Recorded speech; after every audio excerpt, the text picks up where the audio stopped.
देखो बेटा सवाल दिया था आपको कि एल्यूमिनियम जो है वो एफसीसी मैनर में अरेंज हो रहा है और उसमें एक एटम की रेडियस दी गई है बेटा।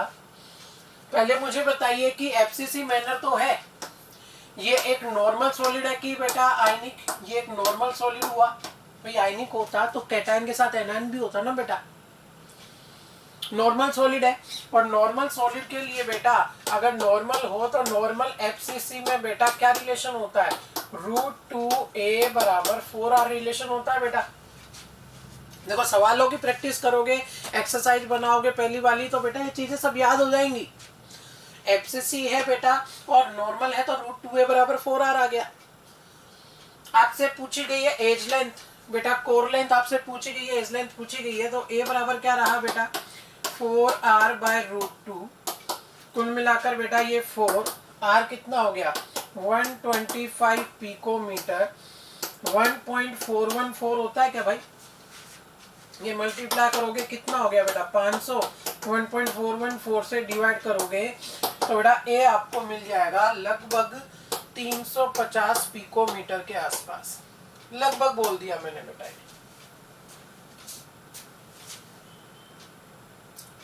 350 पिकोमीटर के आसपास आपको ए मिल जाएगा। ये अपन ने सोल्व किया कौन सा? फर्स्ट पार्ट इसका। सेकंड पार्ट एक बार लैंग्वेज पढ़िए बेटा, क्या बोला है कि हाउ मेनी यूनिट सेल्स, वो भी किसकी? एल्यूमिनियम के एफसीसी की बेटा, are there in 1 centimetre cube of aluminium. मतलब आपको एक पर्टिकुलर वॉल्यूम दे दिया गया है, कितना? 1 सेंटीमीटर क्यूब। और ये बोला गया है कि अगर मैंने एल्यूमिनियम का 1 सेंटीमीटर क्यूब वॉल्यूम ले लिया तो उसमें एल्यूमिनियम की कितनी यूनिट सेल प्रेजेंट होगी। जैसे एक सिंपल उदाहरण दूं बेटा मैं, सिंपल मैथ लगाइए कि मान लीजिए आपके पास में कोई क्यूब है, एक छोटा क्यूब है बेटा, और एक छोटे क्यूब का वॉल्यूम है 10 सेंटीमीटर क्यूब, और आपसे पूछा जाए कि 1000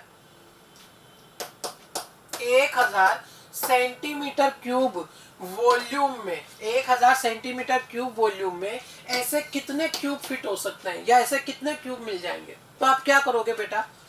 कितने क्यूब मिल जाएंगे भाई बताओ? क्या 100 क्यूब आ जाएंगे क्या बेटा? भाई सिंपल सी बात है। चलो छोड़ो और सिंपल लो कि एक क्यूब का वॉल्यूम है मान लो 10, ठीक है, और आपसे पूछा जाए कि 50 वॉल्यूम में, 50 सेंटीमीटर क्यूब वॉल्यूम में कितने क्यूब आ पाएंगे, तो क्या बताओगे? 5 आ पाएंगे ना बेटा। एक क्यूब का वॉल्यूम अगर 10 है तो 10 सेंटीमीटर क्यूब है तो 50 सेंटीमीटर क्यूब में कितने क्यूब आ पाएंगे? 5 आ पाएंगे। कैसे सोल्व किया? कि total available volume divided by एक क्यूब का वॉल्यूम बेटा। तो यहाँ पर क्या आ जाएगा? Number of unit cell, number of unit cell बराबर क्या होगा? Volume available divided by volume of a unit cell.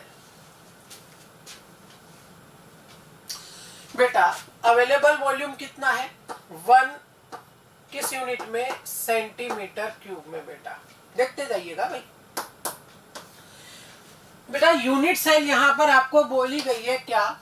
Face centred cubic unit cell. यानी आपके पास यूनिट सेल जो है बेटा वो कैसी है? क्यूबिक है। और आपके पास में कुल मिलाकर एक क्यूब है बेटा, और क्यूब का वॉल्यूम क्या होता है? अगर एज लेंथ ए हो तो क्यूब का वॉल्यूम होता है कितना? ए क्यूब। अरे समझे क्या भैया? तो बेटा क्या प्राप्त हो जाएगा?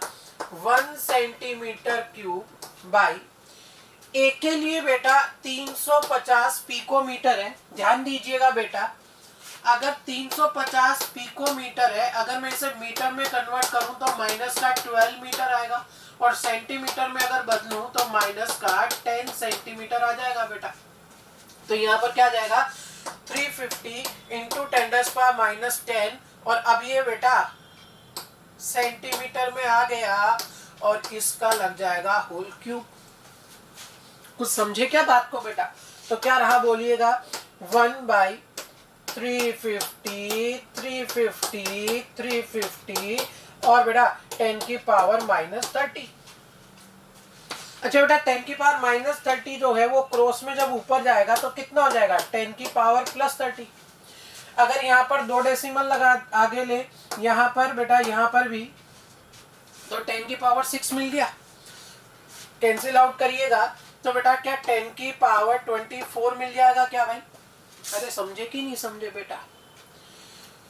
अगर बात देखी जाए बेटा 3.5 इंटू 3.5 बेटा लगभग 11 के आसपास ही आएगा इन दोनों का मल्टीपल। भाई 3.3 का 10 होता है ना, तो 11-12 के आसपास ही आ जाएगा इन दोनों का मल्टीपल। अरे होगा कि नहीं होगा बेटा? फिर आपने इससे मल्टीप्लाई किया तो ये लगभग 40 के आसपास ही इनका मल्टीपल आ जाएगा। लगभग की रेंज ले ली बेटा, अप्रोक्स वाली रेंज ले ली है। तो क्या रहा कुल मिलाकर, एक 0 से फिर एक और 0 कैंसिल आउट कर दो तो 10 की पावर 23 हो गया, और 4 से फिर डिवाइड हो रहा है बेटा, तो कितना आ जाएगा, लगभग 2.25 या सॉरी 2.5 इंटू 10⁻²²। अरे समझे क्या बेटा? भाई एग्जैक्ट कैलकुलेट आप कर लेंगे बेटा, इतना भरोसा है मुझे इसमें। 10 की पावर आ जाएगी तो काम वैसे ही हो जाएगा बेटा। 2.5 इंटू 10⁻²² यूनिट्स इस वॉल्यूम में अरेंज हो पाएंगे। बहुत सिंपल सा तरीका था कि मैंने पहले एज लेंथ निकाली, क्योंकि क्यूबिक था तो उस एज लेंथ का अगर होल क्यूब करूंगा तो उस यूनिट सेल का वॉल्यूम मुझे मिल जाएगा। और एक सिंपल मैथ लगाई मैंने, क्या कि जैसे आपको दिया गया है कि एक आपके पास क्यूब है जिसका वॉल्यूम है 10 सेंटीमीटर क्यूब, तो टोटल 50 सेंटीमीटर क्यूब में कितने क्यूब आ पाएंगे? तो आपने 50 को 10 से डिवाइड करोगे 5 क्यूब आ जाएंगे उसके अंदर बेटा। तो वही तरीका अपनाया मैंने कि volume available by volume of a unit cell. समझ आ गया बेटा? नेक्स्ट इसमें कुछ थ्योरेटिकल पार्ट आ जाता है बेटा इसके बाद में, जिससे थ्योरेटिकल सवाल ही बनेंगे बेटा। और उसमें आ जाता है क्या, डिफेक्ट्स बेटा, इम्प्योर इम्परफेक्शन या फिर डिफेक्ट इन सॉलिड बेटा। क्या होता है डिफेक्ट या इनपरफेक्शन बेटा? भाई सीधी सी बात है बेटा कि सॉलिड अगर है तो सॉलिड में कॉन्स्टिट्यूएंट पार्टिकल्स अरेंज्ड होते हैं बेटा। कौन अरेंज्ड होते हैं? Constituent particle. अब अगर डिफेक्ट आ रहा है तो बेटा कहीं ना कहीं कॉन्स्टिट्यूएंट पार्टिकल के अरेंजमेंट में इरेगुलरिटी आएगी या डेविएशन आएगा बेटा, तभी तो उसमें क्या देखने को मिलेगा, डिफेक्ट देखने को मिलेगा बेटा। और डिफेक्ट का कारण हो सकता है कि बहुत तेजी से क्रिस्टलाइजेशन कर दिया हो, या मॉडरेट रेट से कर दिया हो, या कुछ स्लो रेट से अगर क्रिस्टलाइजेशन करता है तो भी थोड़ा बहुत डिफेक्ट तो देखने को मिलता ही है बेटा। कहीं ना कहीं कुछ ना कुछ डिफेक्ट तो देखने को मिल ही जाता है। देखो बेटा डिफेक्ट कब नहीं होता, जब परफेक्ट क्रिस्टलाइन सॉलिड हो और 0 केल्विन टेम्परेचर एब्सोल्यूट टेम्परेचर अगर लिया गया हो। दो बातें जरूरी हैं अगर आप ये चाहते हैं कि डिफेक्ट ना हो सॉलिड में, तो दो बातें जरूरी है। पहले ही कि परफेक्ट क्रिस्टलाइन सॉलिड हो, तो कहीं ना कहीं नाम यही आ गया परफेक्ट बेटा। और टेम्परेचर भी 0 केल्विन कर दे, क्योंकि थोड़ा भी टेम्परेचर बढ़ाओगे तो कॉन्स्टिट्यूएंट पार्टिकल थोड़े भी इधर उधर होंगे बेटा, थोड़े भी डेविएट होंगे तो उसमें डिफेक्ट फिर आ जाएगा। इम्परफेक्शन या डिफेक्ट क्या है बेटा? इरेगुलरिटी और deviation in arrangement of constituent particles बेटा। अब इसमें मैं सारे इम्परफेक्शन या डिफेक्ट आपको एक्सप्लेन करूंगा, लेकिन उससे पहले एक बात बेटा पहले ही समझ लीजिए कि सब में मैं बार बार बोलूंगा क्या मतलब, एक कॉमन बात है सभी के लिए, क्या कि अगर किसी भी सॉलिड में डिफेक्ट आ रहा है, इवन डिफेक्ट आने के बाद भी ओवरऑल सॉलिड की इलेक्ट्रिकल न्यूट्रलिटी मेंटेन रहती है बेटा। दैट मीन्स ये कि जितना टोटल पॉजिटिव चार्ज उस सॉलिड में रहेगा उतना ही टोटल नेगेटिव चार्ज भी उसमें प्रेजेंट रहेगा। हर एक तरह के डिफेक्ट में बेटा या इम्परफेक्शन में या डेविएशन में कभी भी ध्यान दें इलेक्ट्रिकल न्यूट्रलिटी चेंज नहीं होगी। अगर आयनिक सॉलिड की बात कर रहे हैं, क्योंकि कैटायन और एनायन उसी के अंदर होंगे बेटा, तो टोटल पॉजिटिव चार्ज और टोटल नेगेटिव चार्ज डिफेक्ट से पहले और डिफेक्ट के बाद बेटा नेगेटिव और पॉजिटिव बराबर होंगे। जितना टोटल नेगेटिव होगा उतना टोटल पॉजिटिव होगा। पहले मान लो +5 -5 था, तो हो सकता है कि बाद में +4 -4 हो जाए, हो सकता है +6 -6 हो जाए बेटा। लेकिन ओवरऑल मैं क्या कह रहा हूं कि रहेंगे बराबर, बराबर रहेंगे बेटा। जितना कैटायन होगा उतना एनायन होगा। इलेक्ट्रिकल न्यूट्रलिटी हमेशा मेंटेन रहेगी बेटा। अपन अब सब में समझते हुए चलेंगे बेटा। ओवरऑल 2 कैटेगरी है बेटा डिफेक्ट की, एक है पॉइंट डिफेक्ट, एक है लाइन डिफेक्ट। बहुत सिंपल है कि अगर एक ही कॉन्स्टिट्यूएंट पार्टिकल के सराउंडिंग में डिफेक्ट आ रहा है, एक ही कॉन्स्टिट्यूएंट पार्टिकल के बेटा, तो उसे अपन क्या बोल देते हैं, पॉइंट डिफेक्ट। और अगर पूरी की पूरी लाइन ही खराब हो गई कि भाई पूरी लाइन ही खराब है, बोले तो पूरी लाइन में डिफेक्ट आ गया, तो ऐसी स्थिति में उसे अपन क्या बोल देंगे, line defect. Defect in entire row और defect around a point.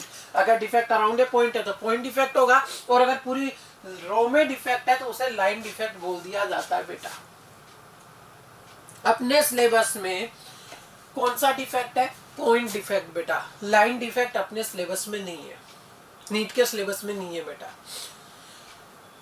Point defect की अगर बात की जाए तो उसकी 3 कैटेगरी है बेटा, stoichiometric defect, non stoichiometric defect और इम्प्योरिटी बेटा।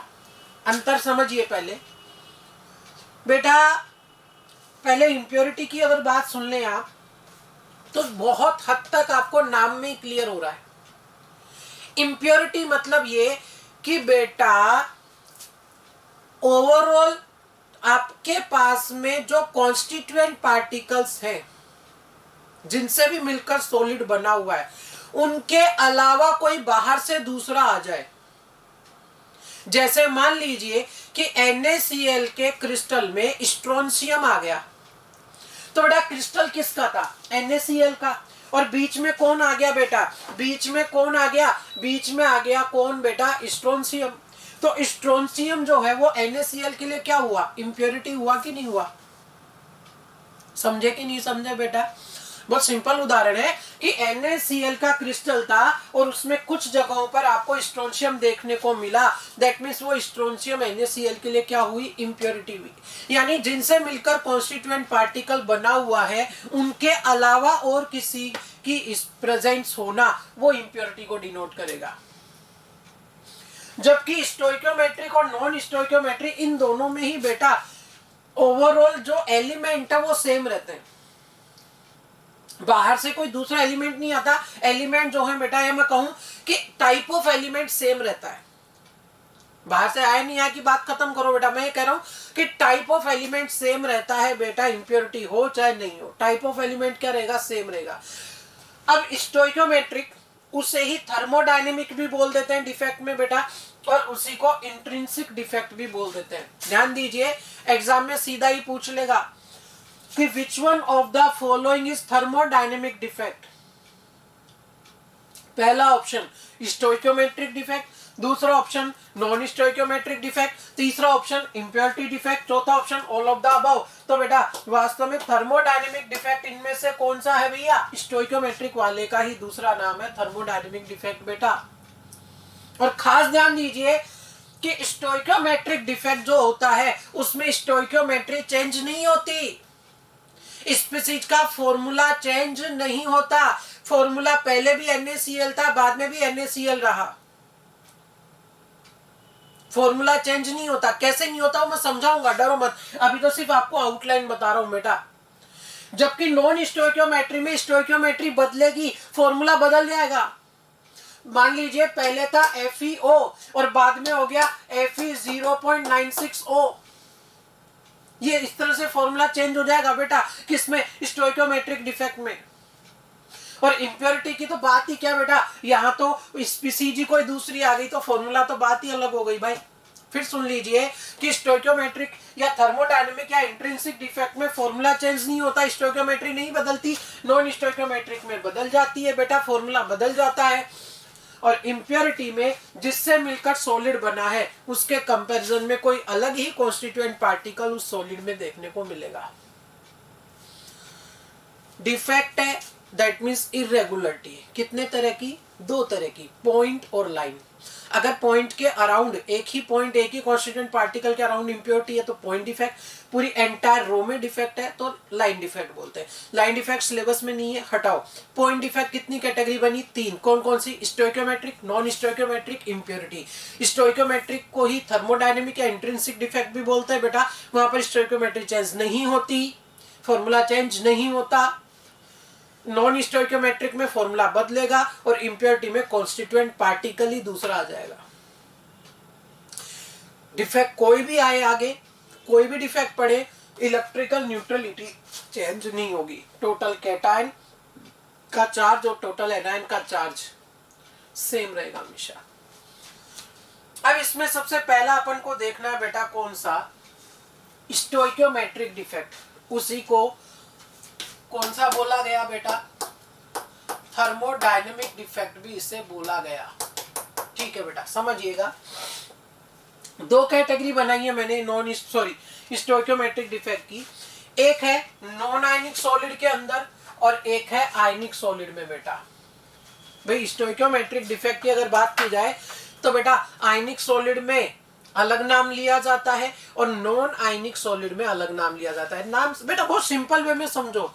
नॉन आयनिक मतलब आयंस नहीं है, यानी आयनिक सॉलिड है कि नॉर्मल सॉलिड? नॉर्मल सॉलिड कि भाई पूरा ही आयरन से बना हुआ है, पूरा ही सोडियम से बना हुआ है, सोडियम का सॉलिड है, पोटेशियम का सॉलिड है, तो वो आयनिक नहीं है, उसमें कैटायन एनायन नहीं है बेटा। और जैसे NaCl है, सीजियम क्लोराइड है, AgBr है, तो वो कैसा सॉलिड हुआ? आयनिक सॉलिड हो गया बेटा। अरे समझे कि नहीं समझे भाई? बोलो।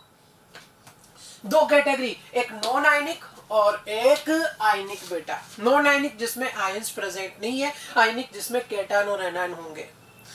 तो नॉन आयनिक सॉलिड में दो तरह का अपने पास में बेटा डिफेक्ट है, एक वैकेंसी डिफेक्ट और एक इंटरस्टिशियल डिफेक्ट। नाम से ही स्थिति क्लियर हो जाएगी बेटा, नाम से ही। वैकेंसी डिफेक्ट में देखिए क्या हुआ कि मान लीजिए ये सॉलिड के कॉन्स्टिट्यूएंट पार्टिकल्स थे और यहां इन कॉन्स्टिट्यूएंट पार्टिकल्स में से एक पार्टिकल यहां से चला गया, तो यहां बीच में ये क्या बन गई है? अरे बोलो, ये बन गई बेटा वैकेंसी।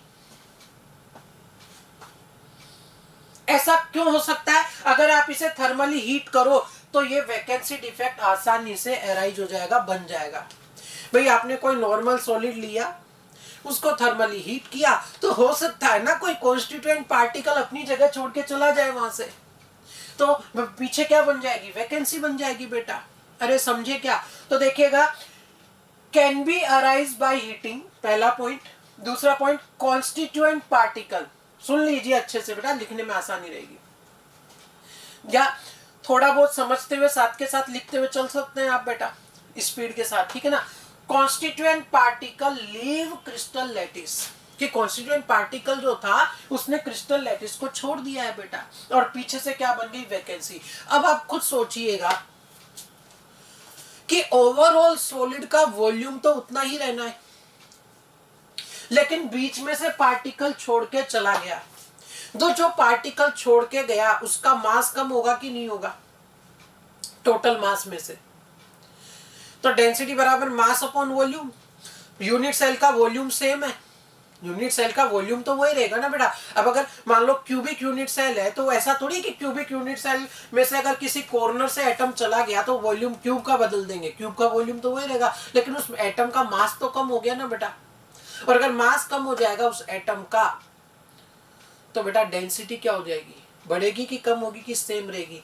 कॉमन सेंस की बात है भाई, बहुत सिंपल। डेंसिटी क्या हो जाएगी? कम हो जाएगी। एटम छोड़ के चला गया ना भाई, तो उसका मास कम रह जाएगा, और ओवरऑल डेंसिटी क्या रह जाएगी बेटा? ओवरऑल डेंसिटी बढ़ जाएगी कि कम हो जाएगी? कम हो जाएगी। वैकेंसी डिफेक्ट की बात खत्म हुई बेटा, कि गर्म करने से बन जाएगा, कॉन्स्टिट्यूएंट पार्टिकल जगह छोड़ के चला गया, जहां जगह छोड़ी वहां वैकेंसी बन गई। और सबसे इंपॉर्टेंट बात कि डेंसिटी जो है बेटा वो बढ़ गई कि कम हो गई? वो डेंसिटी कम हो गई बेटा। दूसरा है इंटरस्टिशियल बेटा, नाम में ही आ रहा है, और आपको इस डायग्राम से पहचान में भी आ जाएगा कि ये आपके पास में सॉलिड था जहां पर ये कॉन्स्टिट्यूएंट पार्टिकल्स लगे हुए थे और ये बीच में क्या था, इंटरस्टिशियल वॉइड था। अरे ये कौन सी साइट थी, ये थी बेटा इंटरस्टिशियल साइट।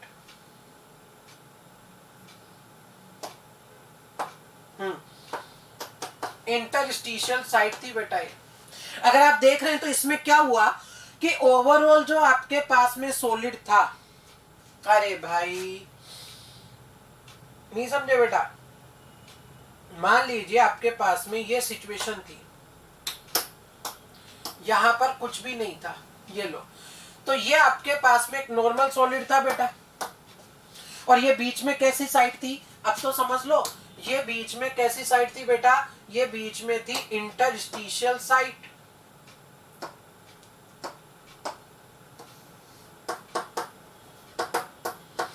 और इसमें क्या हुआ कि कोई उसी तरह का कॉन्स्टिट्यूएंट पार्टिकल इस इंटरस्टिशियल साइट में एक्स्ट्रा में आ गया, तो इसको क्या नाम दे दिया गया, इंटरस्टिशियल डिफेक्ट।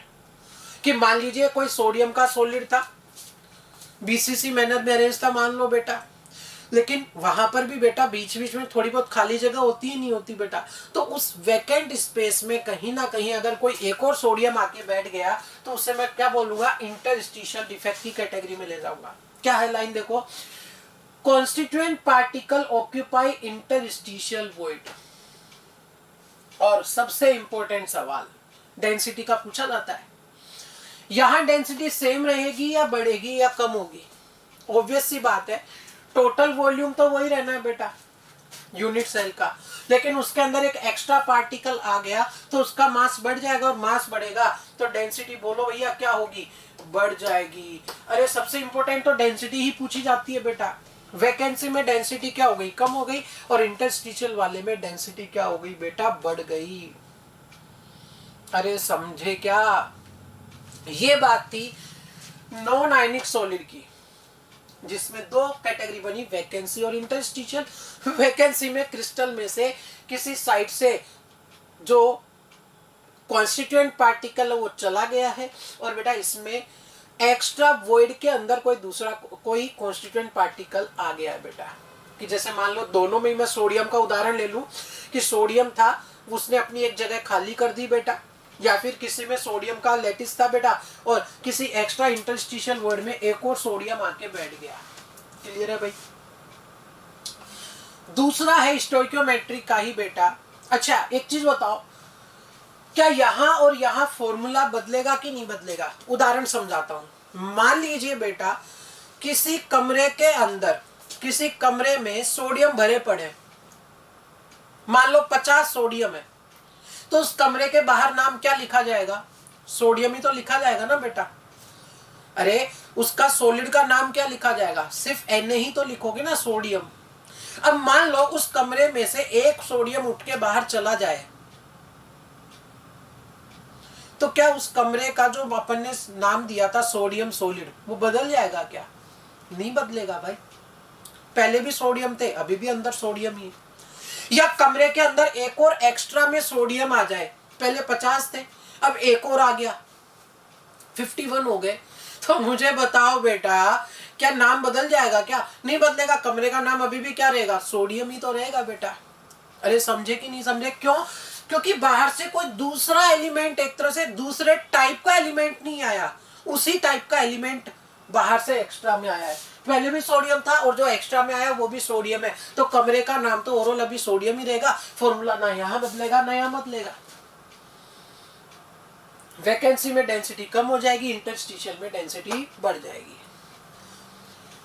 नेक्स्ट है बेटा आयनिक सॉलिड में कौन सा डिफेक्ट है, सबसे पहले बेटा शॉर्टकी डिफेक्ट। ध्यान दीजिएगा इसके ऊपर बेटा, सब कुछ इसी से क्लियर हो जाएगा। कैसा सॉलिड बनाया था मैंने, a plus B minus A plus B minus B minus A plus B minus A plus A plus B minus A plus B minus. अब क्या किया कि बेटा यहां जो a प्लस आना था, देखो कायदे से यहां पर क्या होना चाहिए था, a प्लस बेटा, मैंने एक तो यहां से a प्लस उड़ा दिया, ध्यान दें, एक तो क्या उड़ा दिया A प्लस, और बेटा यहां देखो कायदे से B माइनस आना चाहिए था बेटा, एक मैंने क्या उड़ा दिया B माइनस। बराबर संख्या में कैटायन और एनायन क्रिस्टल लैटिस से बाहर चले गए और पीछे वैकेंसी बन गई।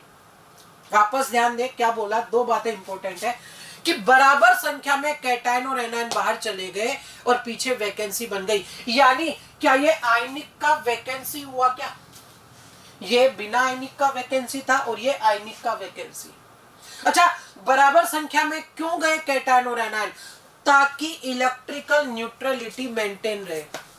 देखिए एक बार बेटा इधर समझिएगा इसको, अभी जो मैं बना रहा हूं वो मत लिखना, आपको ये टेबल बना के चलनी है बेटा। देखिए इधर A plus B minus, A plus B minus,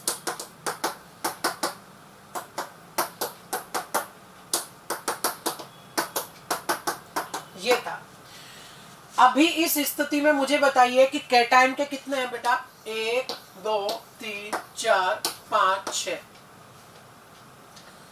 plus 6 और साथ में एक 6 है मेरे पास। माइनस गिनो बेटा, माइनस गिनो रे। 1 2 3 4 5 6, तो -6 और B6। Formula simplest ratio AB, और टोटल कैटायन और टोटल एनायन का जो, या मैं कहूं टोटल पॉजिटिव और नेगेटिव चार्ज कैसा है, सेम है। अब क्या हुआ, ये मत बनाना बेटा, आपको समझाने के लिए बता रहा हूं मैं सिर्फ। आप वो टेबल बना लोगे ना बेटा, आपका उससे काम हो जाएगा। अब क्या हुआ कि बराबर संख्या में कैटायन और एनायन यहां से चले गए। मुझे बताइए अब टोटल प्लस कितना बचा? टोटल प्लस का 5, और टोटल माइनस कितना बचा? माइनस का 5। अरे टोटल प्लस का 5, टोटल माइनस का 5, तो अभी भी इलेक्ट्रिकली तो जीरो ही है क्या? अच्छा, फॉर्मूला A के बचे 5 और B के भी 5, सिंपलेस्ट रेशो होता है। ध्यान दें हमेशा आयनिक के अंदर बेटा, आयनिक अगर हो तो सिंपलेस्ट रेशो लेते हैं। तो यहाँ फॉर्मूला AB था, यहाँ भी फॉर्मूला AB है। समझे क्या आप दोनों बातें? अब तो समझे होंगे कि ना तो इलेक्ट्रिकल न्यूट्रलिटी बदलती है, ना फॉर्मूला बदलता है स्टोइकियोमेट्रिक डिफेक्ट में। और शॉर्टकी डिफेक्ट में बराबर संख्या में कैटायन और एनायन यहां से छोड़ के चले गए ताकि इलेक्ट्रिकल न्यूट्रलिटी मेंटेन रहे। मान लो सिर्फ एक कैटायन अगर ज्यादा, तो बेटा ना फॉर्मूला भी बदल जाता, वो इलेक्ट्रिकल न्यूट्रलिटी भी बदल जाती, तो फिर वो नॉन स्टोइकियोमेट्री होता ना बेटा, अगर फॉर्मूला बदलता तो। और इलेक्ट्रिकल न्यूट्रलिटी तो नहीं बदलती, वो मैं आपको नॉन स्टोइकियोमेट्री में समझाऊंगा कि इलेक्ट्रिकल न्यूट्रलिटी क्यों नहीं बदलती। वापस आ जाइए इधर, हाल फिलहाल स्टोइकियोमेट्री में क्यों नहीं बदल रही इलेक्ट्रिकल न्यूट्रलिटी, समझ आ गई बेटा आपको? क्या लिखा हुआ देखिए कि यदि कैटायन और एनायन की रेडियस सिमिलर हो तब शॉर्टकी डिफेक्ट देखने को मिलता है, क्योंकि एक अच्छे से लैटिस में अरेंज थे बेटा। तो अच्छे से लैटिस में अरेंज होने के कारण अगर सिमिलर साइज है तो लैटिस अच्छा होगा बेटा, और इनकी जो पैकिंग होगी वो अच्छी होगी। तो जब भी जाएंगे बराबर संख्या में यहां से जाएंगे बेटा, ठीक है। क्या लिखा हुआ अगला point? Both cation and anion leave in equal number, बराबर संख्या में छोड़ के चले जाते हैं टू मेंटेन इलेक्ट्रिकल न्यूट्रलिटी। और सबसे important point, most important point, आगे जो दो मैं डिस्कस कर रहा हूं आप खुद बता दीजिए, कॉन्सेप्चुअली सीख चुके हो। डेंसिटी बढ़ेगी या कम होगी? बोलो, डेंसिटी क्या होगी? डेंसिटी बेटा कम हो जाएगी। अरे मोस्ट इंपोर्टेंट पॉइंट यही है बेटा, यही पूछता है एग्जाम में, बार बार चिल्ला रहा हूं मैं आपको। वैकेंसी में कम हो गई, इंटरस्टिशियल में बढ़ गई, और शॉर्ट की दैट मींस एक तरह का आयनिक वैकेंसी है, वहां भी डेंसिटी क्या हो गई? कम हो गई। ध्यान दे, बहुत बहुत बहुत बहुत ज्यादा इंपॉर्टेंट, कि यहाँ पर डेंसिटी जो है बेटा वो घट जाती है, कम हो जाती है। अरे कौन सा डिफेक्ट में? शॉर्टकी डिफेक्ट में बेटा। नेक्स्ट कौन सा है? फ्रेंकल या डिसलोकेशन डिफेक्ट। मत रटिए, समझाता हूं कि मान लीजिए कैटायन और एनायन जो है ना बेटा, उनकी आयनिक रेडियस में बहुत ज्यादा डिफरेंस है। जनरली कौन छोटा होता है? जनरली, हमेशा हो ये नहीं बोल रहा हूं बेटा, नाराज होने वाली बात नहीं है। जनरली छोटा कौन होता है? जनरली छोटा होता है कैटायन, जनरली। तो छोटा कैटायन बड़ा एनायन, छोटा कैटायन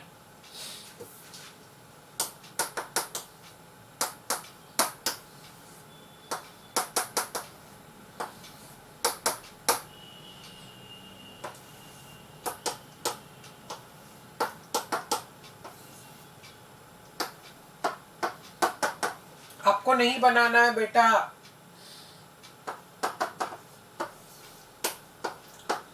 आप उस टेबल बनाओगे ना, उससे काम हो जाएगा भाई।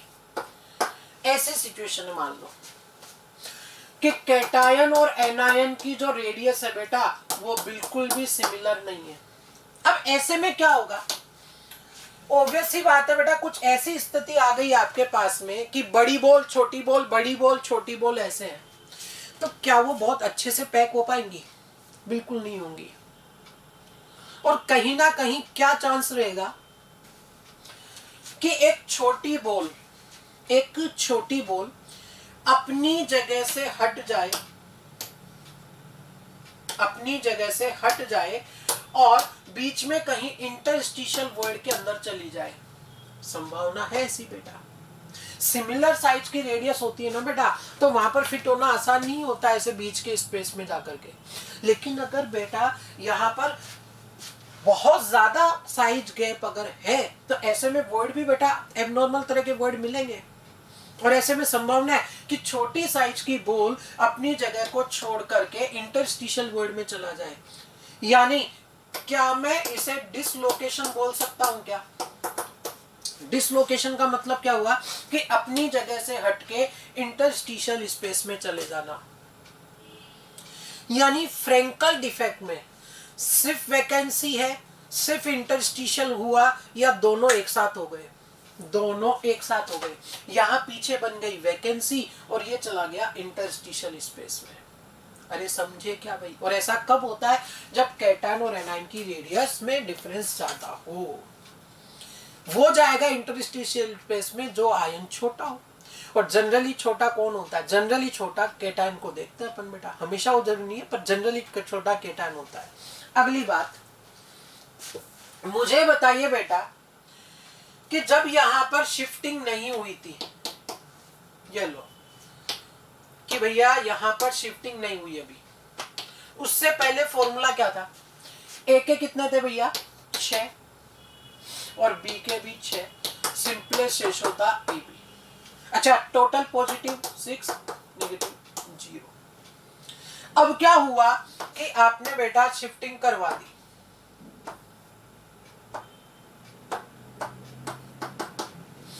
अच्छा, अब अभी भी ये पूरा जो यूनिट है, अगर इसकी मैं बात करूं ए के, तो अभी भी टोटल 6 ही है ना बेटा, टोटल तो 6 ही है भाई, वॉइड में भी है तो गिना तो जाएगा। और बी के कितने हैं? 6 ही, तो सिंपलेस्ट तो ए भी रहा, और अभी भी +6 और -6 रहा, कितना रहा? 0। फॉर्मूला नहीं बदला, इलेक्ट्रिकल न्यूट्रलिटी नहीं बदली। और क्या डेंसिटी बदलेगी? बताओ बेटा सोच के, डेंसिटी बदलेगी या नहीं बदलेगी? यहां जगह खाली करके चला गया, कम हो गई। यहां एक्स्ट्रा आ गया, बढ़ गई। यहां जगह खाली करके चले गए, डेंसिटी कम हो गई। और यहां जगह खाली तो की, पर उसी सॉलिड में पड़ा हुआ अभी भी, इंटरस्टिशियल वॉइड में। तो डेंसिटी बेटा, डेंसिटी बदलेगी या सेम रहेगी? डेंसिटी सेम रहेगी। बहुत बहुत बहुत बहुत ज्यादा इंपॉर्टेंट पॉइंट कि यहां डेंसिटी सेम रहती है। फ्रेंकल डिफेक्ट में डेंसिटी बदलती नहीं है भैया। एग्जाम में बहुत सिंपल सा सवाल पूछेगा कि in which of the following defect density remains same या डेंसिटी नॉट चेंज? आंसर क्या चला गया? Frenkel defect. अरे समझे क्या बेटा? वैकेंसी प्लस इंटरस्टिशियल दोनों एक साथ हो रहे हैं। When small ion generally cation like Ag plus zinc 2 plus dislocate, क्या लिखा हुआ है ये बेटा, ये लिखा हुआ है dislocate from its position.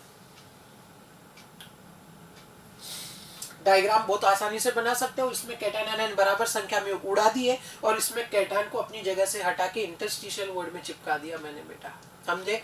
Example भी पूछे जाते हैं इसके एग्जाम में कि कौन सा शॉर्ट की डिफेक्ट देगा और कौन सा फ्रेंकल देगा। अगर कैटायन आयन की रेशो में सिमिलरिटी है बेटा, सिमिलरिटी देखने को होती है तो बेटा शॉर्ट की, और डिसिमिलरिटी है तो फ्रेंकल। देखिए इधर NaCl हुआ,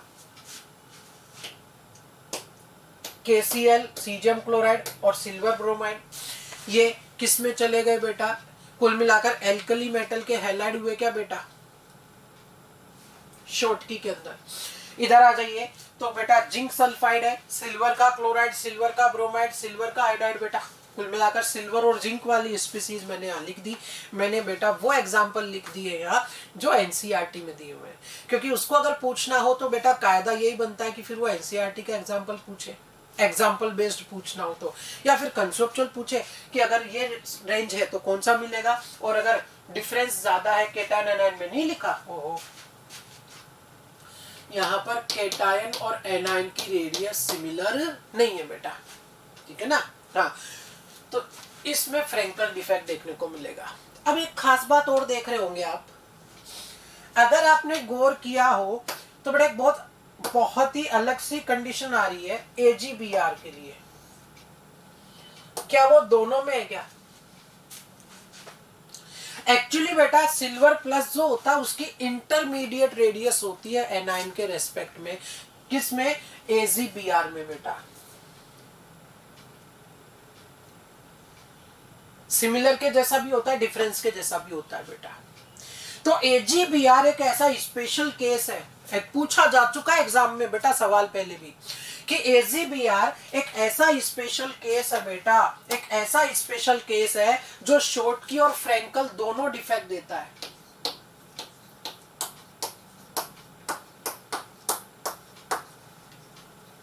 बहुत बहुत बहुत ज्यादा इंपॉर्टेंट, सीधा एग्जाम में सवाल आएगा कि which one of the following will exhibit both Schottky and Frenkel defect, NaCl, KCl, AgBr या फिर बेटा AgCl। तो आंसर क्या चला जाएगा, AgBr। जैसा है जो बेटा शॉर्टकी और फ्रेंकल दोनों तरह का डिफेक्ट एग्जिबिट करता है, बहुत बहुत ज्यादा इंपॉर्टेंट है, सीधा एग्जाम्पल बेस्ड ही पूछ लेगा। तो ये बात हुई बेटा शॉर्टकी डिफेक्ट की, जिसमें फॉर्मूला चेंज नहीं होता, स्टोइकियोमेट्री नहीं बदलती। नेक्स्ट कौन सा आएगा बेटा इसके बाद में, नॉन स्टोइकियोमेट्री डिफेक्ट, जिसमें फॉर्मूला बदल सकता है। दो रेंज हो सकती है बेटा, मेटल एक्सेस हो सकती है और मेटल डेफिशिएंसी हो सकती है। भाई सिंपल सी बात है ना बेटा कि नॉन स्टोइकियोमेट्री है यानी फॉर्मूला बदलेगा। अब एक कैटायन आपके पास और एक एनायन है, जनरली मेटल जो है वो कैटायन को रिप्रेजेंट कर रहा होता है बेटा, तो या तो आपके पास कैटायन ज्यादा हो जाए या आपके पास कैटायन कम हो जाए, और तो क्या बनाओगे, दो ही पॉसिबिलिटी है, या तो मेटल की एक्सेस हो जाए या मेटल की डेफिशिएंसी हो जाए। अब मेटल की एक्सेस कैसे हो सकती है, दो तरह से हो सकती है, या तो बेटा एनायन छोड़ के चला जाए कि क्रिस्टल में 10 कैटायन और 10 एनायन थे, एक एनायन नाराज होके चला गया तो बेटा कैटायन एक्स्ट्रा हो गए, या फिर क्या हो कि दोनों 10-10 थे, एक एक्स्ट्रा मेटल और आ गया क्रिस्टल में, तो बेटा क्या सिचुएशन है कि या तो metal excess due to anionic vacancy, anion छोड़ के जाएगा तो पीछे वैकेंसी बचेगी एनायन की बेटा, या फिर क्या हो जाए metal excess due to presence of extra cation in interstitial void. इसका उदाहरण क्या है बेटा, heating of NaCl in sodium vapour. देखिएगा इधर समझाऊंगा बेटा, पूरा समझिए अच्छे से बेटा।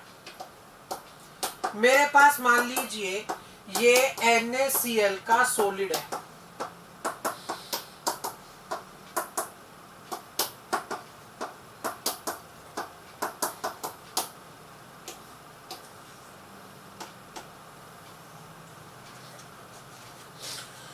आपने क्या किया कि इसको गर्म किया सोडियम की वेपर में। अरे किसमें गर्म किया आपने इसको बेटा? सोडियम की वेपर में आपने इसको गर्म किया, NaCl के सॉलिड को। अब होगा क्या, समझते जाए बेटा। सोडियम की वेपर में गर्म कर रहे हैं, दैट मीन्स कहीं ना कहीं इसकी सरफेस के ऊपर कौन घूम रहा है? सोडियम। देखिएगा बेटा, थोड़ी सी लैंग्वेज बदल के मैं चलता हूं, आसानी से समझ आ जाए कि इस क्रिस्टल की, इस सॉलिड की सरफेस के ऊपर सोडियम की वेपर घूम रही है। कुल मिलाकर मैं बोलूं तो बेटा, छत पे कौन घूम रहा है? सोडियम घूमने लग गया। छत पे सोडियम घूम रहा है। अब मुझे बता बेटा, इस छत पे जो सोडियम घूम रहा है उसके साथ कौन अट्रैक्ट होगा? सोडियम ही अट्रैक्ट होगा या क्लोरीन? बताइए बेटा, इस सोडियम के साथ कौन अट्रैक्ट होगा? Na+ अट्रैक्ट होगा कि Cl- अट्रैक्ट होगा? ऑब्वियस सी बात है, सेम के साथ सेम थोड़ी अट्रैक्ट होगा, दूसरा ही तो जाके अट्रैक्ट होगा। कॉमन सेंस की बात है। तो ये Cl जो है बेटा, ये यहां से चला गया छत पे, किसके पास बेटा? ये चला गया Na के पास। और बेटा ऑब्वियस सी बात है कि अगर इस Na को इस Cl के साथ में अट्रैक्शन करना है, इसके साथ बॉन्ड बनाना है, तो इस सोडियम को इलेक्ट्रॉन फ्री करना पड़ेगा। क्यों? क्योंकि Cl- के साथ क्या चिपक सकता है? Na+। तो जैसे ही Cl- पहुंचा बेटा, Na+ बना, उस Na+ के साथ Cl- अट्रैक्ट हो गया और कौन फ्री हो गया? इलेक्ट्रॉन। अब ये इलेक्ट्रॉन बेटा क्या करेगा? ये इलेक्ट्रॉन मौका देख के, अरे भाई मुझे ये बताओ कि Cl- यहां से चला गया था तो पीछे वैकेंसी हो गई थी ना बेटा, उस वैकेंसी में, उस खाली जगह में बेटा कौन भाग के आ जाएगा? इलेक्ट्रॉन आ जाएगा। तो क्या सिचुएशन फाइनल प्रोड्यूस हुई?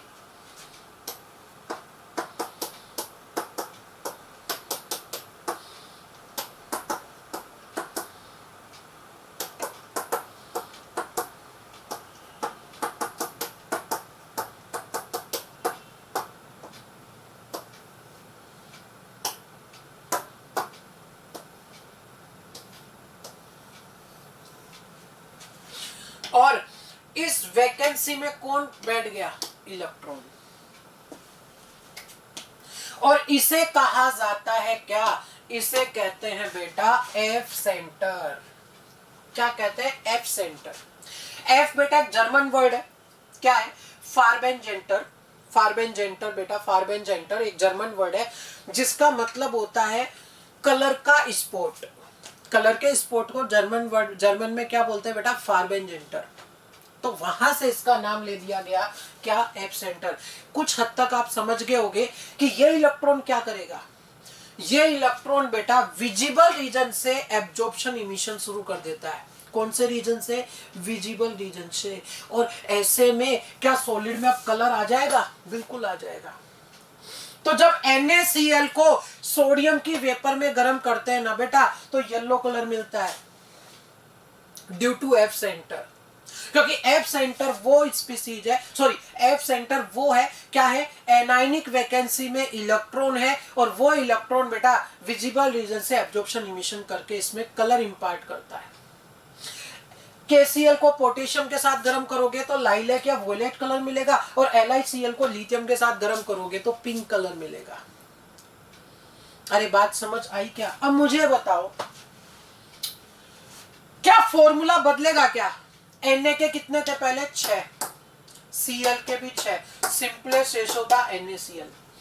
अब Na के कितने रह गए? जवाब दो। 6।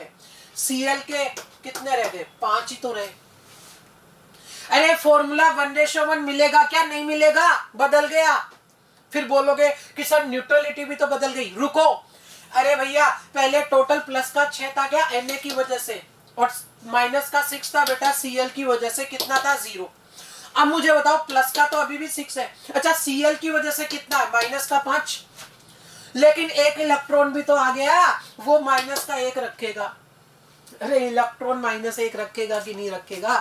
तो बेटा टोटल अभी भी कितना है? 0। तो इलेक्ट्रिकल न्यूट्रलिटी अभी भी बची हुई है, लेकिन फॉर्मूला बदल गया, स्टोइकियोमेट्री बदल गई, तभी तो नाम क्या गया, non stoichiometric defect. Electrical neutrality अभी भी मेंटेन है, पर स्टोइकियोमेट्री बदल गई, फॉर्मूला बदल गया।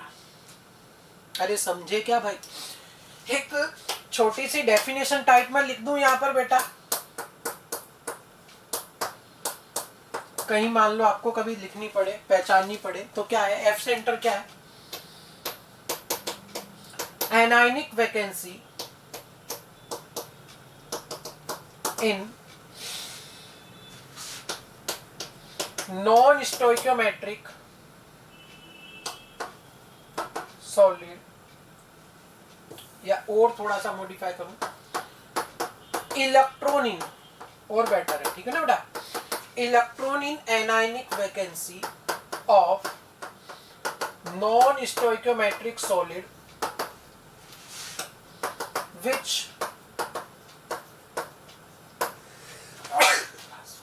impart color due to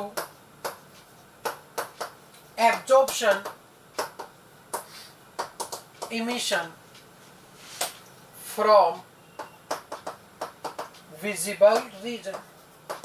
रटने की जरूरत नहीं, आप खुद बना सकते हो बेटा कि एफ सेंटर क्या है, इलेक्ट्रॉन है किसमें, एनायनिक वैकेंसी में, और उसी की वजह से कलर आ रहा है, और कलर आ रहा है तो तय है कि बेटा एब्जॉर्प्शन इमिशन कहां से कर रहा होगा, विजिबल रीजन से। तो बन गई ना डेफिनेशन बेटा अपने आप। अरे समझे क्या? तो बेटा अगर एनायनिक वैकेंसी बनानी है, मेटल एक्सेस बनानी है ड्यू टू एनायनिक वैकेंसी, तो आप बेटा आयनिक सॉलिड को मेटल की वेपर में गर्म करें तो ये बन जाएगा बेटा। दूसरा क्या है बेटा कि सॉलिड के अंदर जो इंटरस्टिशियल वॉइड है उसमें कोई एक्स्ट्रा मेटल आ जाए, उदाहरण मैंने लिखा है हीटिंग ऑफ ZnO, समझाता हूं, देखिएगा बेटा। मान लीजिए आपके पास कोई सॉलिड है जिंक का, थोड़ा सा समय दे फिर बना लेना बेटा, एक बार सामने देखें,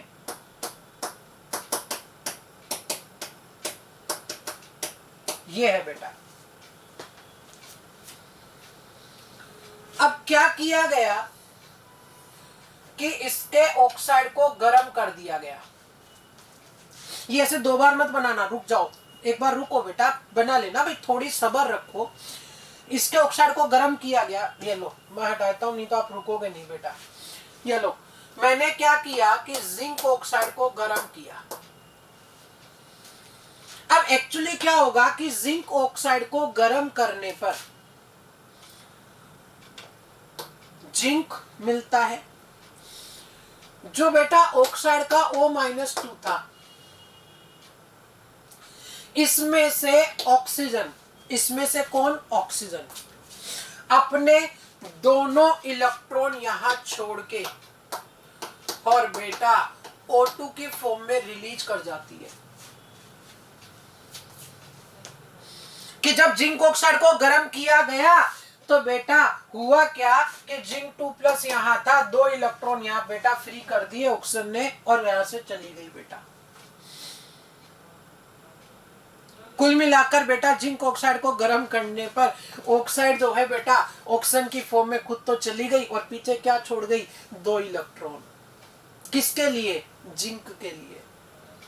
तो क्या बन जाएगा बेटा, जिंक 2+ है, ऑक्साइड है, जिंक 2+ है, ऑक्साइड है, ऑक्साइड है, जिंक 2+ है, ऑक्साइड है, जिंक 2+ है बेटा।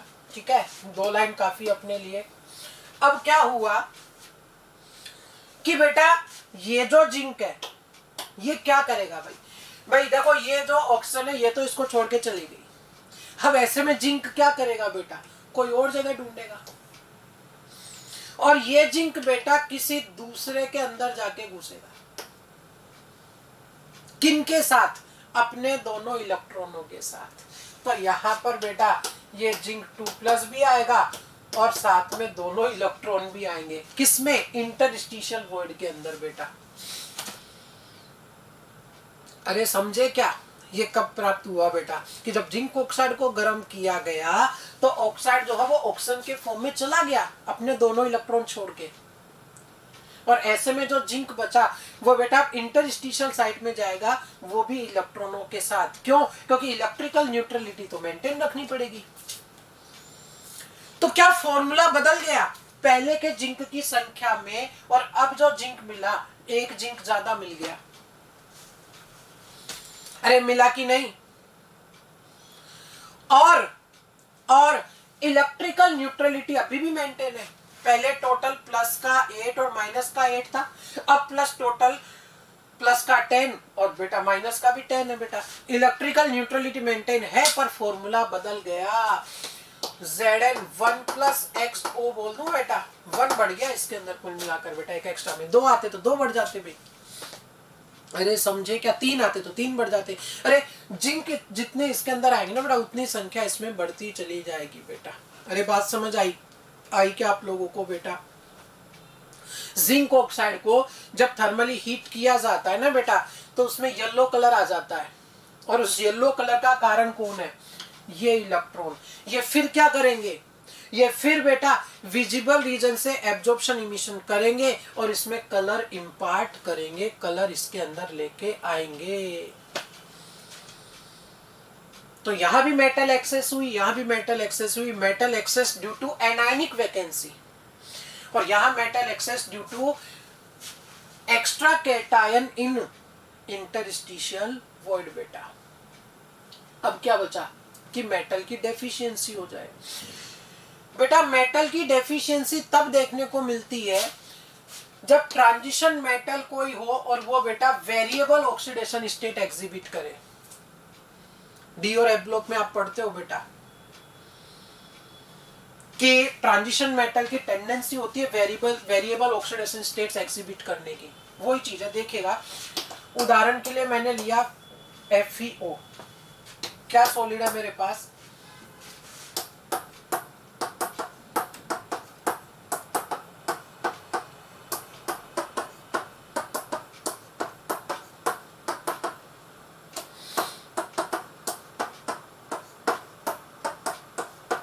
ये सॉलिड है। अब होता क्या है कि बेटा सिचुएशन क्या बनती है कभी कभी, क्योंकि ये वेरिएबल ऑक्सीडेशन स्टेट एग्जिबिट करता है।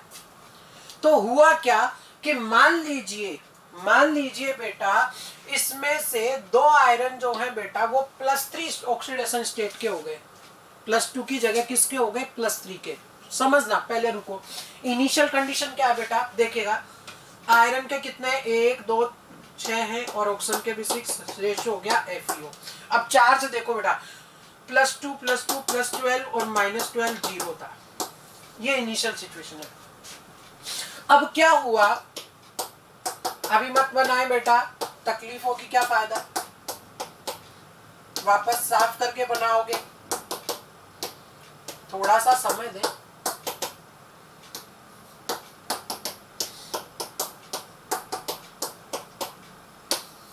क्या हुआ कि 2 आयरन जो है ना बेटा वो इसमें से +2 की जगह हो गए किसके? +3 के बेटा। वेरिएबल स्टेट है, बदल गई ऑक्सीडेशन स्टेट। अब ऐसे में क्या होगा कि टोटल पॉजिटिव चार्ज हो गया +14 और नेगेटिव कितना है? -12, यानी न्यूट्रलिटी नहीं रही। तो अगर न्यूट्रलिटी नहीं रही तो ऐसी स्थिति में बेटा एक आयरन को यहां से भगा दिया गया ताकि इलेक्ट्रिकल न्यूट्रलिटी क्या रहे? मेंटेन रहे। अरे समझे क्या? क्या टोटल 12 चार्ज पॉजिटिव का अभी भी मेंटेन है क्या बेटा? है, बिल्कुल है। तो यहां पर जो वैकेंसी बनी, क्या आप मुझे बता सकते हैं बेटा कैसी वैकेंसी बनी? ये बनी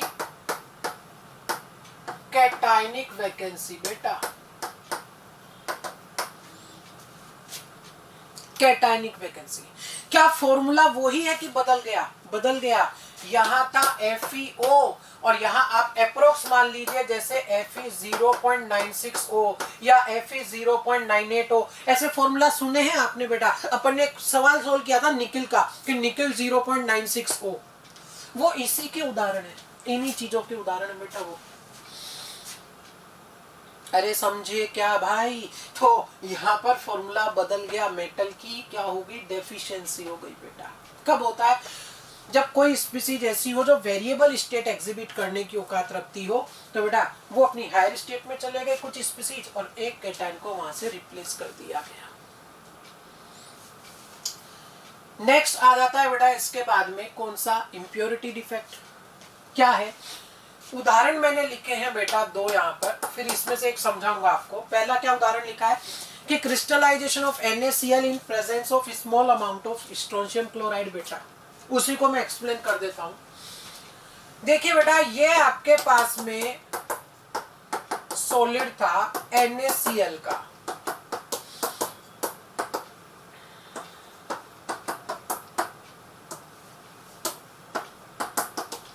क्या किया गया कि इसका क्रिस्टलाइजेशन किया गया small amount of strontium chloride की प्रेजेंस में।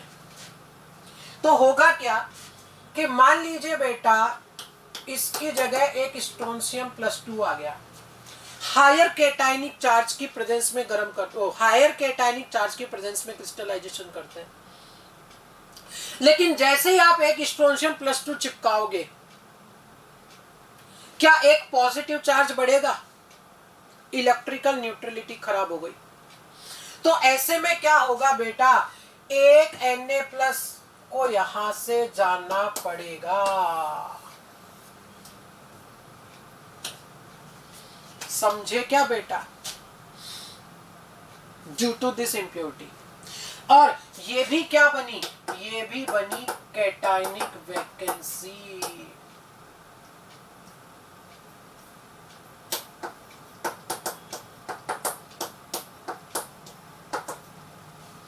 अच्छा मुझे बताइए, जब एक ऐसा 2+ आया, भाई न्यूट्रलिटी मेंटेन हो गई, फॉर्मूला क्या सब कुछ ही बदल गया, इंप्योरिटी हो गई ना बेटा। ये तो जब एक ऐसा 2+ आया तो एक कैटायनिक वैकेंसी बनी। देखो इधर बेटा, 1 ऐसा 2+, 1 कैटायनिक वैकेंसी, क्योंकि एक पॉजिटिव एक्स्ट्रा था, एक पॉजिटिव एक्स्ट्रा था इसके पास एज कंपेयर टू Na+। अगर मान लो कि एक +3 वाला कोई आता, +3 वाला इसी क्रिस्टल के अंदर, तो कितनी कैटायनिक वैकेंसी बनती? 2 कैटायनिक वैकेंसी बनती। कुछ समझे क्या? कॉमन सेंस लगाओ ना भाई, इलेक्ट्रिकल न्यूट्रलिटी मेंटेन रखनी है बस। कि +2 का आएगा तो बेटा +1 की जगह वो एक वैकेंसी बनाएगा, +3 का आएगा तो बेटा कितनी वैकेंसी बनेगी? 2 वैकेंसी बन जाएंगी। बस आपको क्या करना है कि टोटल पॉजिटिव मेंटेन रखना है, जितना पहले उतना बाद में। अगली बात कि एक ऐसा 2+ आने से एक कैटायनिक वैकेंसी बनी, तो 10⁻³ SR2+ अगर आते तो क्या 10⁻³ कैटायनिक वैकेंसी बनती क्या? बिल्कुल बनती बेटा। अगर 10⁻³ मोल SR2+ आते तो कितनी वैकेंसी बनती? 10⁻³ मोल कैटायनिक वैकेंसी बनती बेटा। इसको मैं क्या लिख सकता? 10⁻³ इंटू Na या इंटू 6 इंटू 10⁻23। और अगर ध्यान दें 10⁻³ मोल SR2+ आते, सिर्फ मोल अलग बात, परसेंट मोल अलग बात। रुको देखते जाओ, यहां तो वही रहेगा कि 10⁻³ सॉरी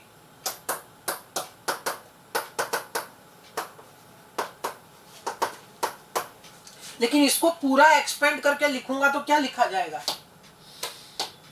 गौर से देखिएगा, 10⁻³ अगर परसेंटेज लिखा हुआ है तो 100 से डिवाइड करना पड़ेगा। अगर मोल लिखा हुआ है तो Na से मल्टीप्लाई करना पड़ेगा। इतनी कैटायनिक वैकेंसी इसके अंदर होगी बेटा। अरे समझे क्या, सिर्फ मोल लिखा है तो एन से मल्टीप्लाई, और परसेंट मोल लिखा है तो एन से मल्टीप्लाई तो हो गई। परसेंट बेटा कॉमन सेंस की बात है कि 100 में से देखा जा रहा है यानी 100 से डिवाइड होगा। ये वाली स्थिति है ना बेटा, ये वाली लास्ट वाली, ये काम की है बहुत ज्यादा, बहुत सिंपल सा न्यूमेरिकल बनेगा। इसमें दो ऑप्शन देगा जिसमें से एक में 100 से डिवाइड नहीं होगा और एक में होगा बेटा। जो इस पर गौर करेंगे उनका सही होगा, जो गौर नहीं करेंगे उनका गलत हो जाएगा। इम्प्योरिटी आ गई, बाहर से कोई दूसरी स्पीसीज इसके अंदर आ गई है बेटा।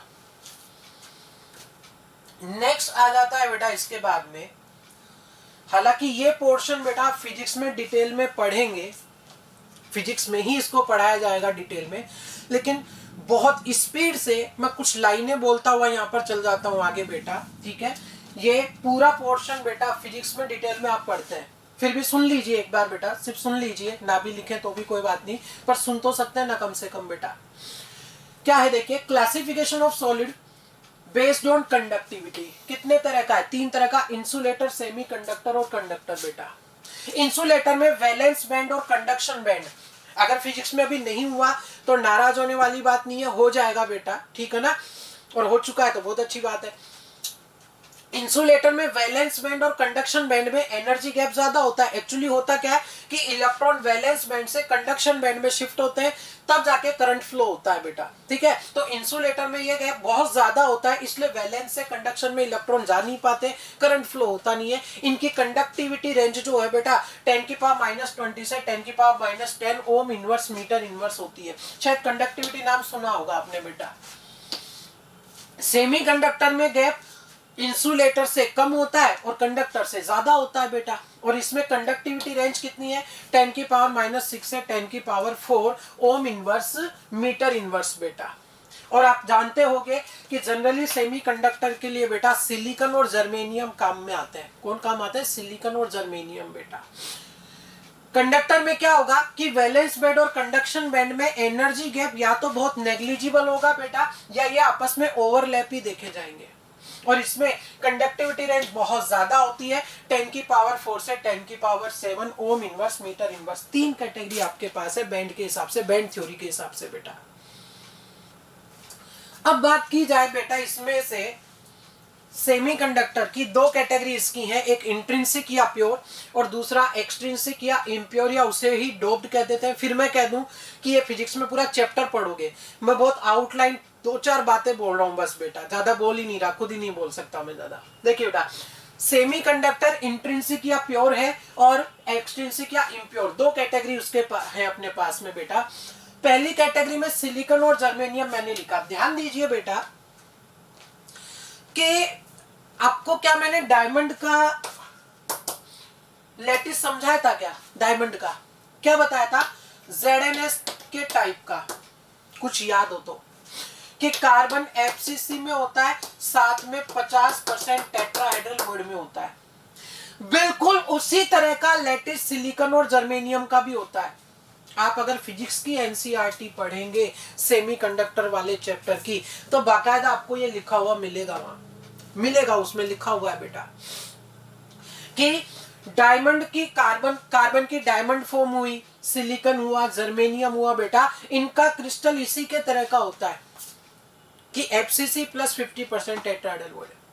अब बात यह आती है कि कार्बन को बेटा सेमीकंडक्टर की तरह काम नहीं ले रहे, डायमंड को अपन इंसुलेटर बोल देते हैं।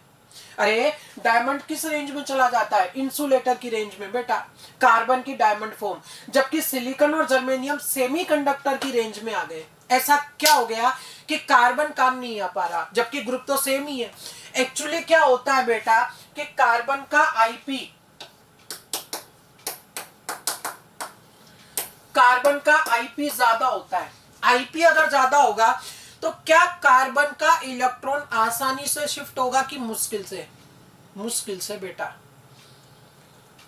कार्बन का IP ज्यादा है तो कार्बन के इलेक्ट्रॉन को शिफ्ट करने के लिए ज्यादा एनर्जी देनी पड़ती है बेटा, और वही तो बात आ गई ना कि यहां पर एनर्जी गैप ज्यादा है, इसलिए कार्बन इंसुलेटर है in the case of diamond, diamond की फॉर्म में बेटा, और सिलिकॉन और जर्मेनियम इसके केस में आ गए। सिर्फ एकमात्र कारण है कि कार्बन का आईपी ज्यादा है, वो इलेक्ट्रॉन शिफ्ट करने के लिए ज्यादा एनर्जी मांगता है भाई। अरे समझे कि नहीं समझे? अगली बात वापस आ जाओ बेटा। फिर भी अगर इसकी प्योर कंडीशन है, इंट्रिंसिक कंडीशन है, तो भी बेटा रूम टेम्परेचर पे इसकी कंडक्शन काफी कम होती है, जो प्रैक्टिकली अपने काम की नहीं है, प्रैक्टिकली अपने काम नहीं आ पाता, अपने लिए यूजफुल नहीं है प्रैक्टिकली। तो फिर क्या किया साइंटिस्टों ने बेटा, इसमें डोपिंग शुरू कर दी, इसमें इंप्योरिटी मिलाना शुरू कर दिया, खासकर किसमें, सिलिकॉन और जर्मेनियम में बेटा। दोनों किस ग्रुप में आते हैं, 14 ग्रुप में आते हैं बेटा।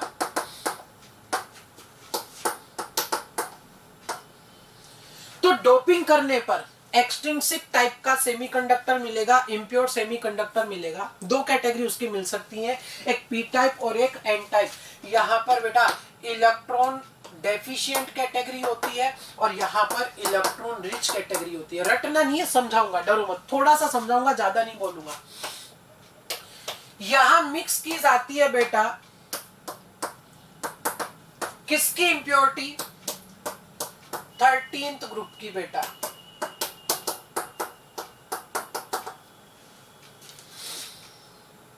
क्या होगा उससे, समझे बेटा, थोड़ा सा समझने की कोशिश करें। कि मान लीजिए बेटा मेरे पास है सिलिकॉन का सॉलिड, कोवेलेंट नेटवर्क होता है पूरा इसका भी,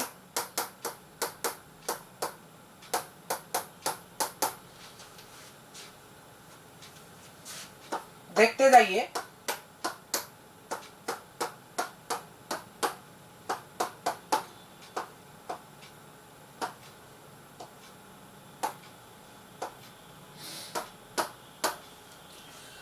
सिलिकॉन के वैलेंस शेल में कितने इलेक्ट्रॉन भाई, 4 होते हैं। अरे होते हैं ना भाई, ठीक है। अब क्या सिचुएशन है कि आपने क्या किया, एक सिलिकॉन की जगह आपने यहां क्या चिपका दिया, मान लीजिए बोरोन। बोरोन के वैलेंस शेल में कितने इलेक्ट्रॉन, 3। देखते रहिए।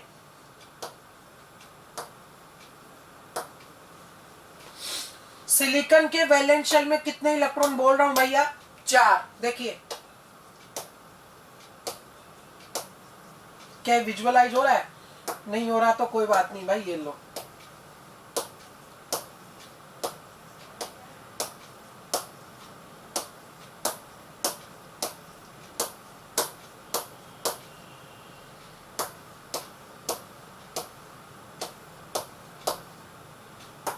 समझ जाओगे ना बेटा। इधर देखो सिचुएशन। अब आप बात क्या देखिएगा, मुझे बताइए कि सिलिकॉन के 4 जो इलेक्ट्रॉन थे वो सारे के सारे यहाँ पर बॉन्डिंग कंडीशन में आ रखे थे। अब क्या हुआ कि आपने सिलिकॉन की जगह एक बोरोन चिपका दिया और उसके पास सिलिकॉन के कंपैरिजन में 1 इलेक्ट्रॉन कम है।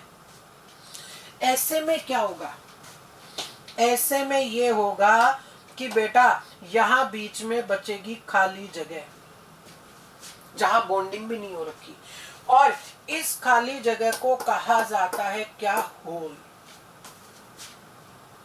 एक होल की जनरेशन होगी, और इस होल की जनरेशन होने के कारण इसमें बेटा इलेक्ट्रॉन बहुत आसानी से शिफ्ट करना शुरू कर देंगे और इसकी कंडक्शन बढ़ जाएगी। मैं सिर्फ इतना समझाना चाह रहा हूं कि अगर आपने कम इलेक्ट्रॉन वाला मिलाया, कौन से का, कम इलेक्ट्रॉन वाला, तो इलेक्ट्रॉन कम हो गए ना बेटा। इलेक्ट्रॉन कम रह गए तो बेटा पॉजिटिव चार्ज के हिसाब से नाम दे दिया गया। बेटा छोड़ो, उस चार्ज की मैं बात नहीं कर रहा, इलेक्ट्रॉन कम रह गए, इलेक्ट्रॉन की डेफिशिएंसी है तो उसे पी टाइप सेमीकंडक्टर बोल दिया गया। पी टाइप कब होता है, जब कम इलेक्ट्रॉन वाली स्पीसीज मिलाई जाए, 14 ग्रुप में 13 ग्रुप का मिलाया जाए। अब क्या किया कि आपने क्या किया, मान लीजिए वो इस सिलिकॉन का सॉलिड था,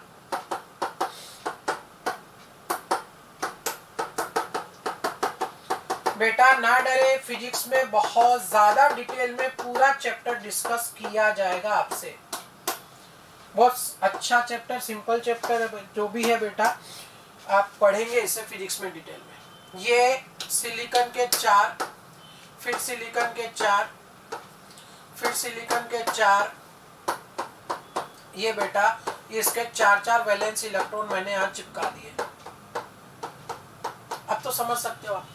अब क्या किया गया कि इसमें बेटा सिलिकॉन की जगह मान लीजिए मैंने यहाँ पर बेटा फास्फोरस चिपका दिया। फास्फोरस के वैलेंस शेल में कितने इलेक्ट्रॉन होते हैं? 5 होते हैं भाई। 4 ने बॉन्ड बना लिया, एक फ्री घूमेगा, एक्स्ट्रा में इलेक्ट्रॉन आ गया।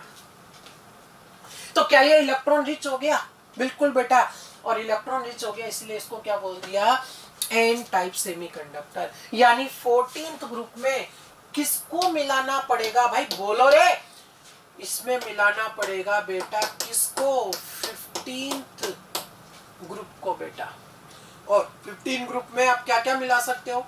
जैसे है बेटा ये तो बोरोन था भाई, इधर देखो, फास्फोरस मिला सकते हो, आर्सेनिक मिला सकते हो, एंटीमनी मिला सकते हो। नाइट्रोजन नहीं मिलाया जाता बेटा, अवॉइड किया जाता है नाइट्रोजन को मिलाना, क्योंकि एक तो नाइट्रोजन गैसियस फॉर्म में होता है बेटा, रिएक्टिविटी भी उसकी कम होती है, तो आसानी से कंबाइंड भी नहीं होगा।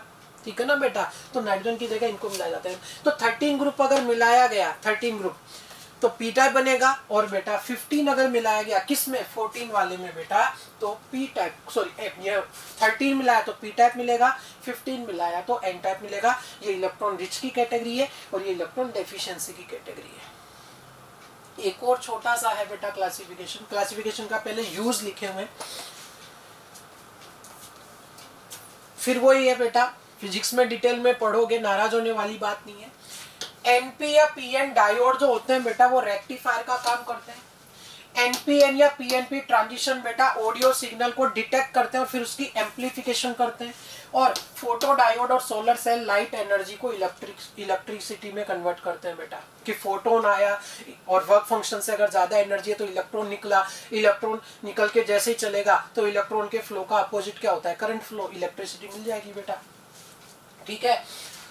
कुछ ट्रांजिशन मेटल के ऑक्साइड यहाँ पर लिखे हुए हैं। ये ऑक्साइड होते हुए भी किसके जैसा बिहेवियर शो करते हैं? मेटल के जैसा। एक एक्सेप्शनल केस टाइप का केस है बेटा, कि ट्रांजिशन मेटल के ऑक्साइड, मेटल ऑक्साइड होते हुए भी मेटल के जैसा बिहेवियर कर रहे हैं। इवन एनसीईआरटी में लिखा हुआ है कि जो रीनियम का ऑक्साइड है बेटा, ये अपीयरेंस हो चाहे प्रॉपर्टीज हो बेटा, किसके जैसी होती है? कॉपर के जैसी होती है। अब बताओ, जैसा रीनियम का ऑक्साइड वैसा कॉपर, दोनों एक साथ एक जगह रखे हो तो पहचान ही नहीं सकते। इवन अपीयरेंस में भी ये कॉपर के जैसा होता है। कुछ और भी लिखे हुए हैं बेटा, वेनेडियम के कुछ ऑक्साइड है, टाइटेनियम का बेटा, इनकी मेटेलिक और इंसुलेटिंग प्रॉपर्टी टेम्परेचर पे डिपेंड करती है। अब खास क्यों है? फिर वही बात आ गई कि ये है मेटल है कि मेटल ऑक्साइड? मेटल ऑक्साइड है, फिर भी प्रॉपर्टीज किसके जैसी? मेटल के जैसी। क्यों? क्योंकि मेटल के लिए भी तो टेम्परेचर बदलने पर बेटा उनकी कंडक्टेंस बदलती है।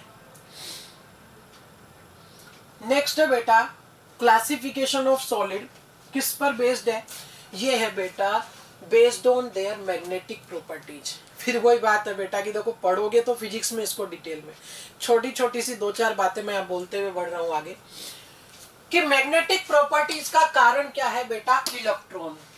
भाई इलेक्ट्रॉन जो है बेटा एटम में न्यूक्लियस के चारों तरफ भी घूमता है, जिसे अपन ऑर्बिटल मोशन बोल देते हैं बेटा, और साथ में अपनी एक्सिस पर भी घूमता है, जिसे अपन स्पिन बोल देते हैं बेटा। भाई इलेक्ट्रॉन न्यूक्लियस के चारों तरफ भी घूमता है और अपनी एक्सिस पर भी घूमता है। और इलेक्ट्रॉन एक बेटा चार्ज पार्टिकल है, और अगर घूमेगा, थोड़ा वक्त तो सब जानते हो कि वो अपना मैग्नेटिक फील्ड जनरेट करेगा। अगर न्यूक्लियस के चारों तरफ घूम रहा है तो ऑर्बिटल मैग्नेटिक मोमेंट मिलेगा बेटा।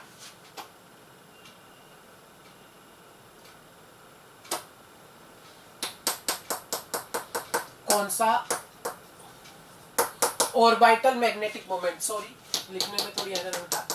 और यहां पर क्या मिलेगा? स्पिन मैग्नेटिक मोमेंट बेटा। ऑर्बिटल मैग्नेटिक मोमेंट मिलेगा न्यूक्लियस के चारों तरफ घूमने से, और बेटा स्पिन मैग्नेटिक मोमेंट मिलेगा किसके चारों तरफ घूमने से बेटा? न्यूक्लियस के चारों, सॉरी अपनी एक्सिस पर घूमने से।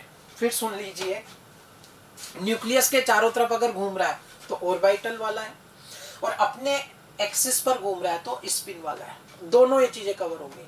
और आपने बेटा स्पिन वाला म्यू नाम सुना भी आपने बेटा, स्पिन मैग्नेटिक मोमेंट। म्यू, जिसकी यूनिट फाइनली कुछ याद हो तो म्यू बराबर n इंटू एन प्लस 2 का होल रूट बोर मैग्नेटोन बोल दिया जाता है। यहाँ एक बोर मैग्नेटोन इसको रिप्रेजेंट करता है बेटा 9.27 into 10⁻⁻24 ampere into metre square.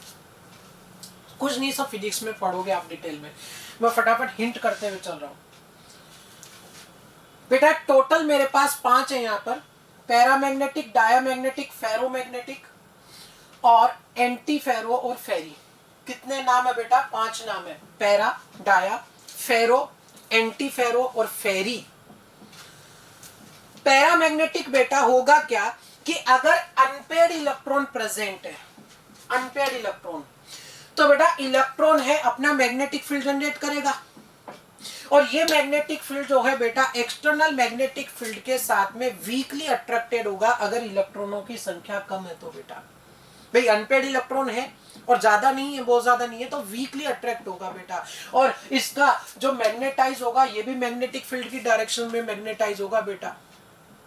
मैं सिर्फ इतना बोलूंगा, भाई फिजिक्स में आप पढ़ोगे या पढ़ चुके होगे बेटा, मैं सिर्फ इतना बोलूंगा कि पैरामैग्नेटिक नेचर किसकी वजह से, ड्यू टू अनपेयर्ड इलेक्ट्रॉन। तो क्या करना है, सिर्फ इतना ही करना है कि स्पीशीज में अगर अनपेयर्ड इलेक्ट्रॉन है तो पैरामैग्नेटिक है, अदरवाइज नहीं है। मुझे इतना ही बताना है खास आपको बेटा, बाकी सब तो आप फिजिक्स में पढ़ते हो कि weakly attracted in magnetic field, magnetise in same direction of magnetic field. और बेटा ये ऐसे होते हैं जो मैग्नेटिक फील्ड अगर हटा दिया जाए तो अपना मैग्नेटिज्म वापस से लूज कर देते हैं, खो देते हैं। ऑक्सीजन है, पैरामैग्नेटिक है, कि एक कंटेनर में मान लो ऑक्सीजन भरी पड़ी है, लिक्विड ऑक्सीजन, ठीक है बेटा।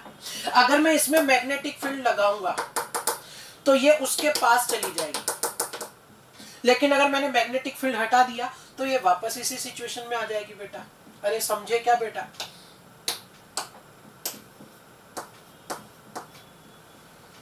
पहली स्थिति क्लियर है? क्या क्या है? Due to unpaired electron, weakly attracted in magnetic field, magnetise in same direction of magnetic field, lose magnetism in absence of magnetic field बेटा। दूसरा क्या है? डायामैग्नेटिक। क्या होगा कि अगर इलेक्ट्रॉन पेयर हो गए तो एक दूसरे का मैग्नेटिक मोमेंट कैंसिल आउट कर देंगे, इतनी सी बात है। अब एक दूसरे का मैग्नेटिक मोमेंट कैंसिल आउट कर दिया तो बेटा पैरा नहीं रहेंगे, कैसे हो जाएंगे? डायामैग्नेटिक हो जाएंगे बेटा। उदाहरण खास ध्यान रखना बेटा, कौन कौन है? H2O, NaCl और C6H6, या मैं कहूं सिंपल सी कंडीशन क्या है कि अनपेयर्ड इलेक्ट्रॉन प्रेजेंट नहीं है, बस इतना ही। वीकली रिपेल्ड होंगे बाय इन मैग्नेटिक फील्ड बेटा, मैग्नेटिक फील्ड से वीकली रिपेल्ड होंगे, और इनका मैग्नेटाइज किस डायरेक्शन में होंगे? मैग्नेटिक फील्ड के अपोजिट डायरेक्शन में मैग्नेटाइज होते हैं बेटा। मैग्नेटिक प्रॉपर्टी थी ही नहीं तो लूज क्या करेंगे भाई? भाई इन्होंने लूज किया क्योंकि इनमें मैग्नेटिक प्रॉपर्टी थी, तो मैग्नेटिक फील्ड हटाते इन्होंने अपना मैग्नेटिज्म लूज कर दिया बेटा। तीसरी कैटेगरी फेरोमैग्नेटिक मटेरियल। ध्यान दें कि इनमें बनते हैं डोमेन्स। एक्चुअली डोमेन किसके बने होते हैं? ये बने होते हैं या तो मेटल आयन के या फिर बेटा डाइपोल मॉलिक्यूल्स के,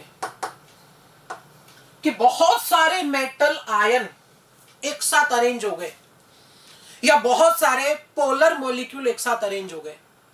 पहले रैंडमली बिखरे पड़े थे, जैसे ही आपने मैग्नेटिक फील्ड लगाया तो इनमें मेटल आयन के छोटे छोटे ग्रुप बन गए, और वो ग्रुप भी एक ही डायरेक्शन में अरेंज हो गए।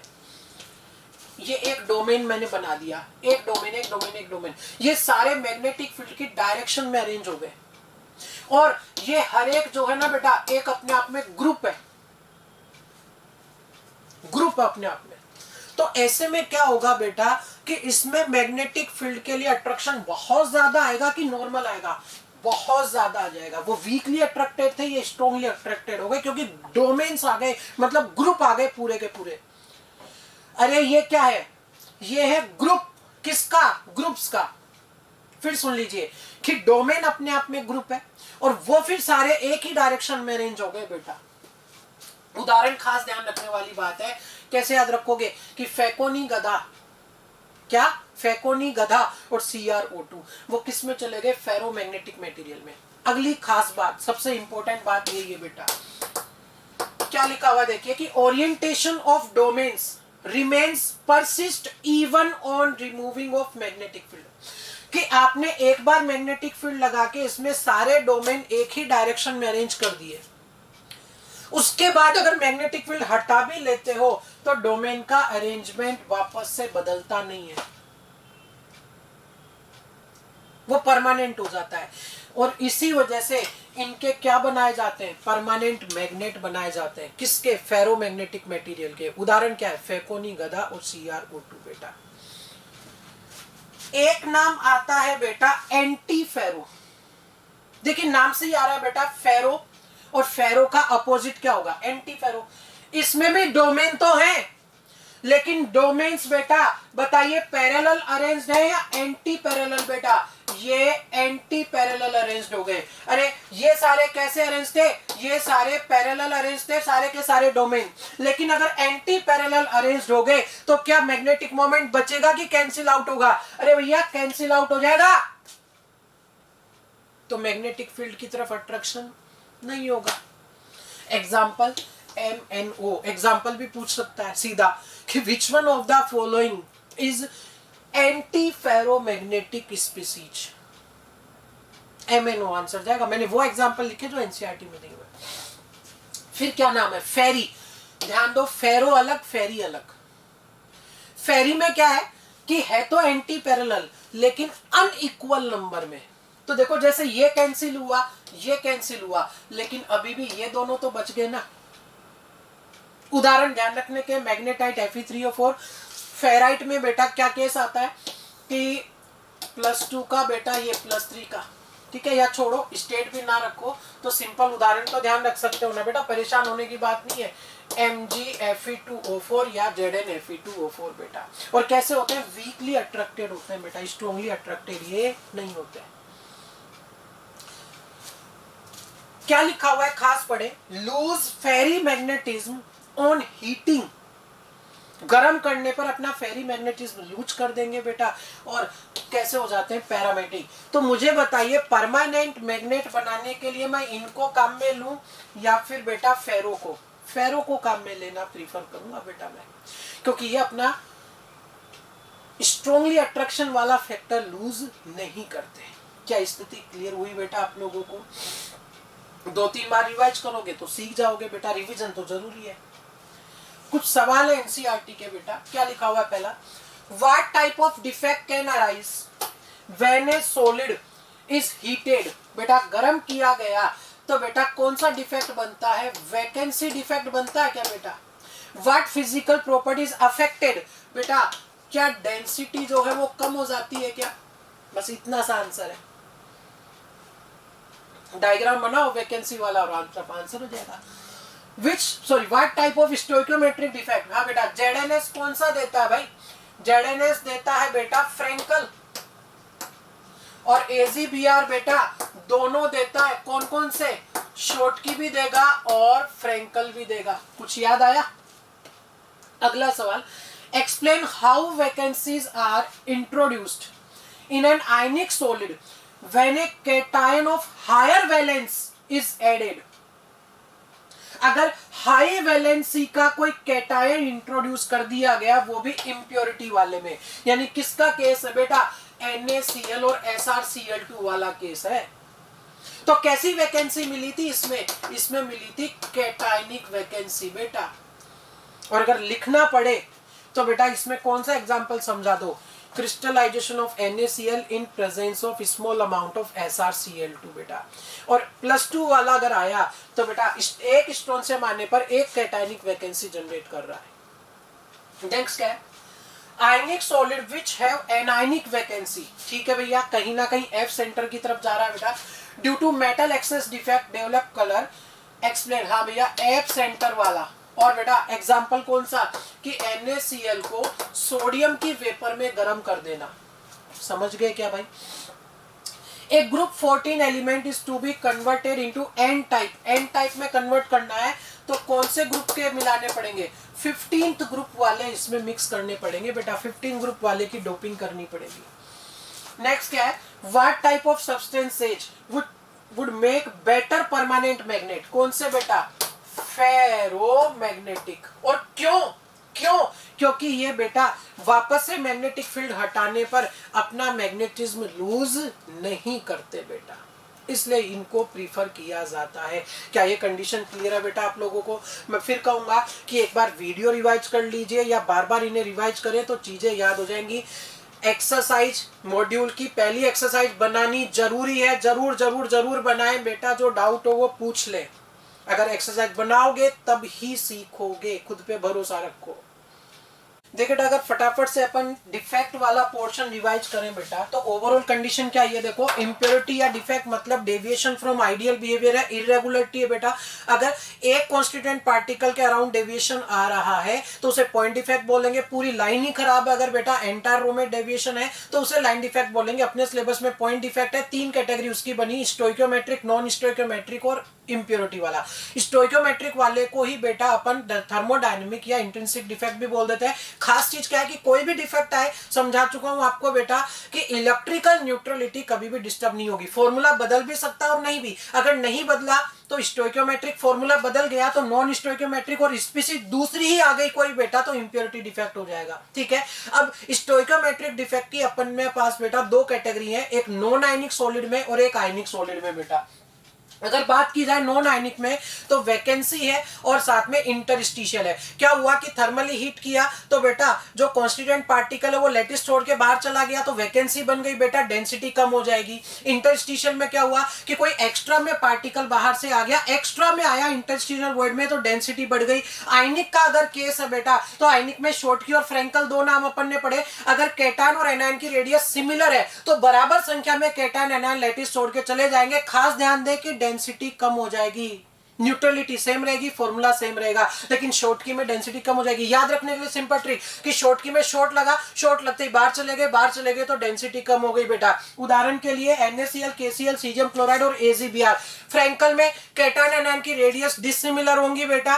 कैटायन की साइज जनरली छोटी होती है तो कैटायन अपनी पोजीशन छोड़ के इंटरस्टिशियल वॉइड में चला जाता है तो वॉइड भी वैकेंसी भी बनेगी, इंटरस्टिशियल भी बनेगा और इसमें डेंसिटी पे फर्क नहीं पड़ेगा। याद रखने के लिए शॉर्टकी में शॉर्ट लगा, चले गए, डेंसिटी कम हो गई। फ्रैंकल में डेंसिटी कम नहीं होती है।